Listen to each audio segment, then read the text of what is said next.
Yo, welcome. It's No Beats here on Grizz's channel. Guys, I'm grateful for Grizz giving me the opportunity to present you lot with a new new program on his channel called Half Spaces, where I try and break down some of the things that we might have missed in the game, or some of the things that may went over some people's heads because we don't have the opportunity to watch it back, and I always do, so I can give you guys a little breakdown of some of the things that you might have noticed or you may not have noticed. So come with me, guys. So I've got the video here. Let me play it. So we're going to break it down, guys. First, we're going to look at how Spurs set up, right? Spurs set up in a 5 at the back, 3 in the middle, and 2 up front. Yeah, although they've got wing backs here, they played really narrow, guys. Yeah, and you'll see what that led Liverpool to. So here's the 3. You got Bissouma here, you got Højbjerg here, and you've got Bentancur here. And Bentancur, what he does is very interesting. He tries to cover 2 spaces, which is up the wing, trying to close down Robertson here, and also looking after Thiago, right? So let's go on to the next bit. As you can see, guys, as I said, their formation is super narrow. Look at the spaces on the wings that Liverpool can exploit, and look at all of their 3 central 5 players are all very narrow. Although they could have width, and they did change that in the second half. In the first half, they were very passive and very, how can I say, scared to take the risks of pushing the wing backs, pushing high up against the fullbacks. Let's continue. Actually, I'm gonna pause it here. So then this leads to what? Nunes tucks in. Look, what's his name? Royale follows him in and leaves all of that space for Robertson to exploit. And this is how Liverpool ended up scoring their first goal.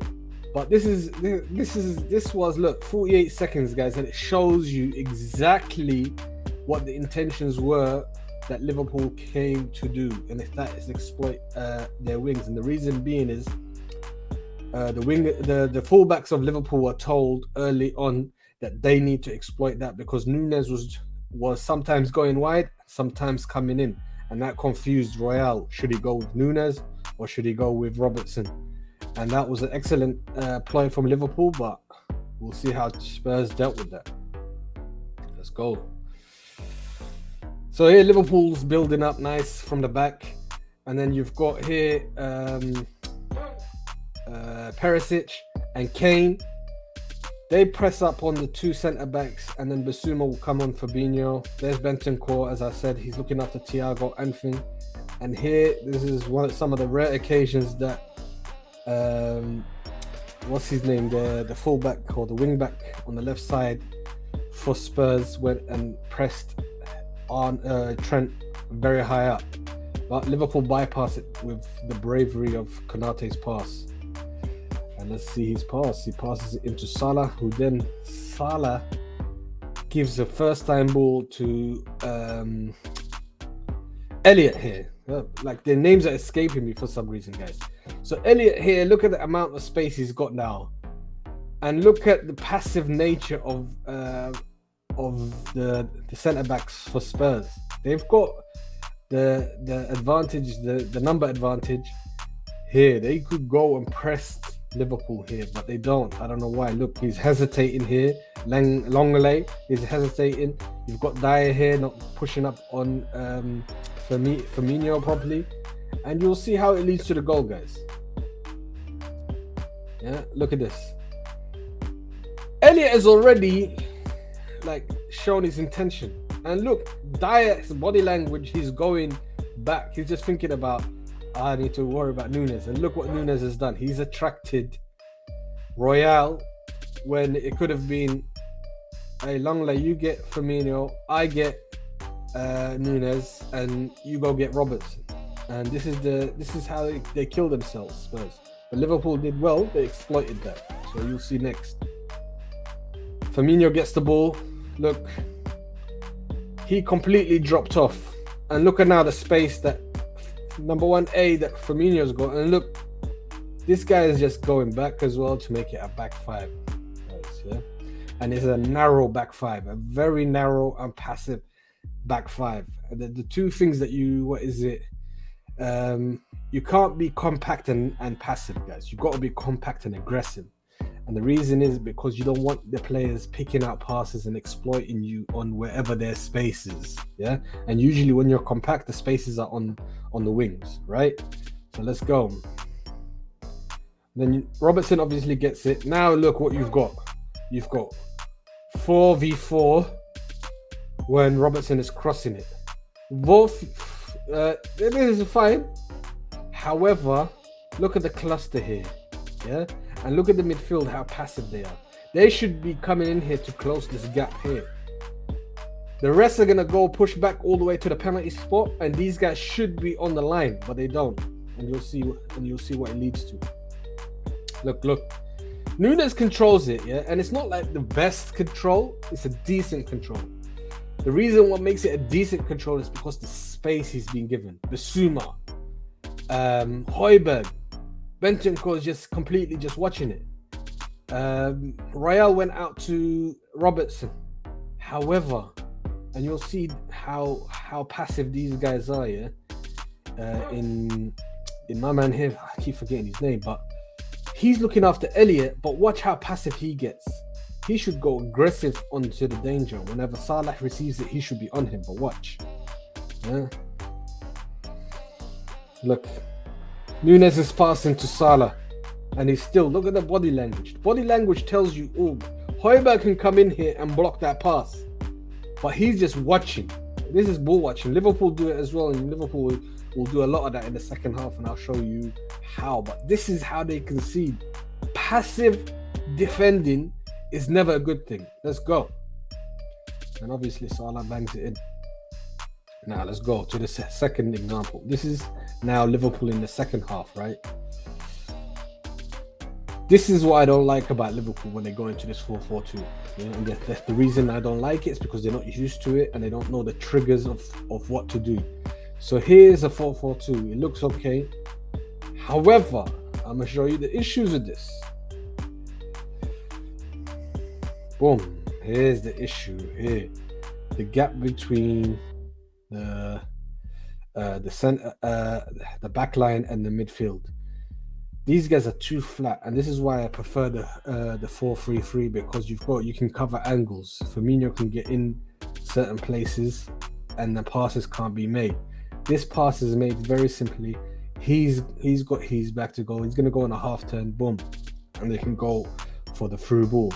This is the problem that I hate 4-4-2, or these guys are not used to playing 4-4-2 defensively. Yeah, I'm not talking about attacking. We're talking about out of possession. When Liverpool are like this, they're very vulnerable, especially when they become very, very passive. And I'll show you how they become very passive. Here, look again. You've got Højbjerg here, right? He's got the ball. Yeah. Check this out, guys. He's got the ball, and you've got 1, 2, 3, 4 guys just around him. No pressure on the ball. Van Dijk I don't know where Van Dijk got sucked in. Like, they switched the ball quickly. They had the ball on the left side. They put it back in the middle. And look at this. Royale has got the freedom. They're not pressing the ball, and this guy is in so much space. Spells danger, guys. This is if Royale was a better footballer, yeah, Liverpool would have been in deep trouble in this situation. Absolutely no pressure on the ball. Everyone's just watching. Passive defending, I call it. Let's go. Then look, he receives the ball, and look at all this space now. Look at all this space. If he was good at crossing the ball, if that was Trent in this space here, at the back post with Konate is a really fast player, so he controlled that. But if that was Matip, if that was Nat Phillips, we'd be in deep trouble. And even here, he's got 2 to contend with. Should he go for him if he cuts in here in the middle, or should he go for the back post cut? And Trent always is lacking. He doesn't have the defensive instincts that you require in these situations either. So boom, look at that. If I go back here, look at that. If he controlled it, and if he can whip it, it's a dangerous situation. Anyway, let's move on to the next bit.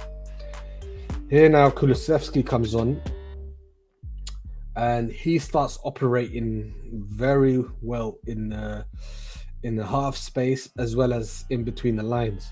And this caused Liverpool problems. The reason why it causes Liverpool problems, remember, he was up front with Kane initially.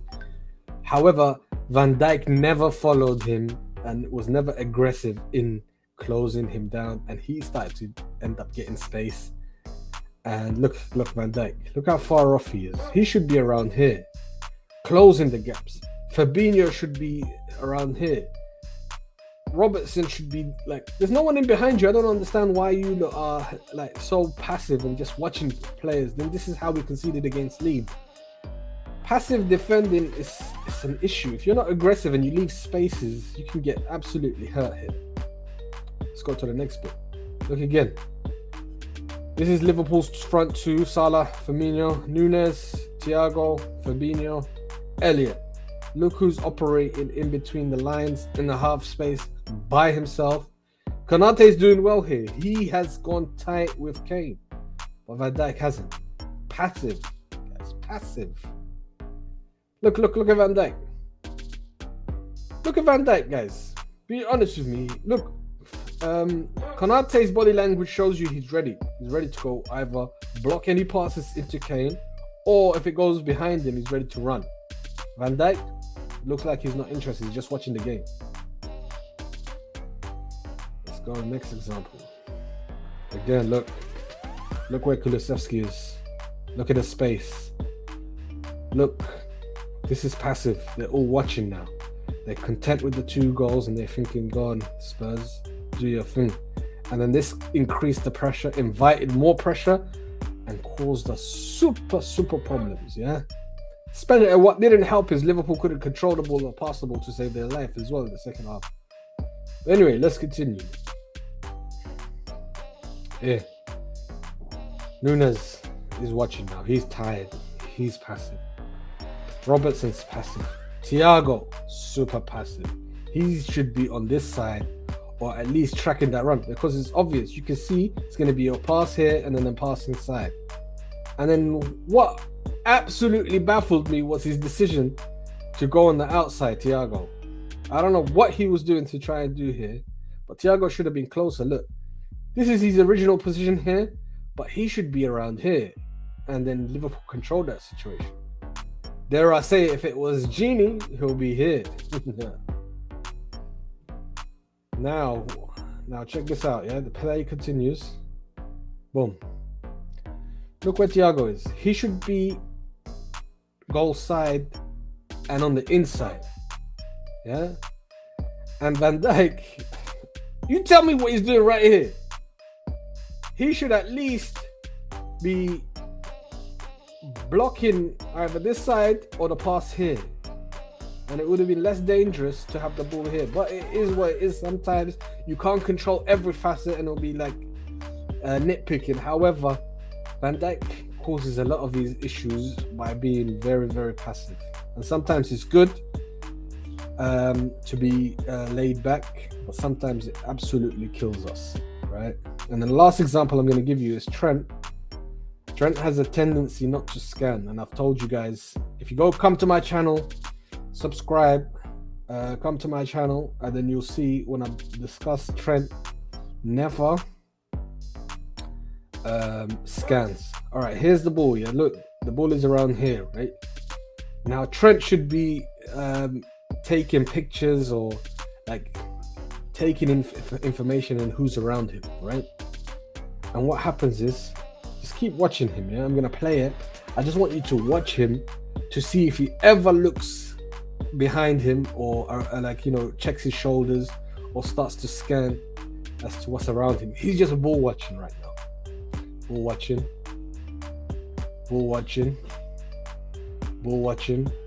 And bear in mind who's behind him. Ball watching. Now the ball goes into Bentancur here because I can't show it because I don't want the video to come down here. But check this out. Look who's behind him right here. And if it's a better ball, which he tried. He tried to here's a low cross to the back post around here, yeah, in the 6-yard box. Yeah, it would have been an easy tap in if he pulled it off. Now check it out. Nope, still not checking. Still not checking. Still not checking. Look. He's coming to his picture now, and he still has no clue as to where he is. And then he sees him, and then he's like, the reason why he even sees him is because he's looking at the ball. The ball went behind, so he went and looked behind. So yeah, so there it is, guys. Yeah, it was a game of two halves. Liverpool enjoyed and exploited the wings in the first half, and then it became a reverse where Spurs started exploiting our wide areas until Klopp had to try and bring on Gomez to deal with that, go into a back five. But yeah, it was a stressful second half, but Liverpool got through it, and hopefully, yeah, Liverpool can address some of these issues in the future. There's a possibility of a sale. Hopefully it goes through, and then we can actually start to get a competitive squad going rather than a competitive 11. Until next time, guys, if you like the video, comment below, tell me what you guys noticed as well. Subscribe to Grizzly's channel, and if you don't mind as well, come over to my channel, No Beats, and then subscribe there as well for more of these wonderful videos. Until next time, guys, I hope you liked it. Until next time, peace.